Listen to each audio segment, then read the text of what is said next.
வஞ்சரக்கரோட தொக்கு எப்படி பண்ணுறது பார்க்கலாமா? ஸ்டவ் ஆன் பண்ணிக்கலாம், கடாயில் எண்ணெய் ஊற்றிக்கலாம், கடுகு தூள் போட்டுக்கலாம், கொஞ்சம் வெங்காயம் பொடிசாக கட் பண்ணி வச்சுருக்கேன் 2 வெங்காயம், அதையும் போட்டு வதக்கிக்கலாம். தக்காளி ஒரு 3 பொடிசாக நறுக்கி வச்சுருக்கேன், அதையும் போட்டு வதக்கிக்கலாம்.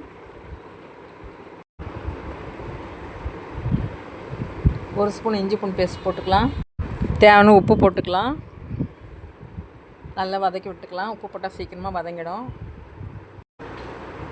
இப்போது மசாலா சேர்த்துக்கலாம். ஒரு ஸ்பூன் மிளகாத்தூள், ஒரு ஸ்பூன் மஞ்சள் பொடி, ஒரு ஸ்பூன் வெறும் மிளகாத்தூள் போட்டுக்கலாம். இப்போ நல்லா வதக்கி விட்டுக்கலாம். நல்லா வதங்கிடுச்சு. இப்போ இந்த டைமில் நம்ம கருவாடு எடுத்து போட்டுக்கலாம்.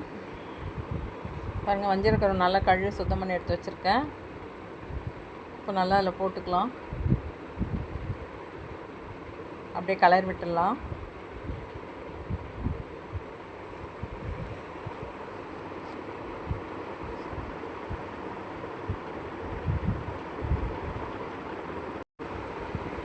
அப்படியே ஒரு 10 நிமிஷம் வச்சிடலாம். எண்ணெய் அப்படியே பிரிஞ்சு வரட்டும். இப்போ பாருங்கள், அப்படியே சிவந்து வருது. இப்போது வஞ்சரக்கரோட தொக்கு ரெடி ஆகிடுச்சு. நீங்களே ட்ரை பண்ணி பாருங்கள். இந்த வீடியோ உங்களுக்கு பிடிச்சிருந்தால் லைக் பண்ணுங்கள், சப்ஸ்கிரைப் பண்ணுங்கள், கமெண்ட் பண்ணுங்கள், ஷேர் பண்ணுங்கள்.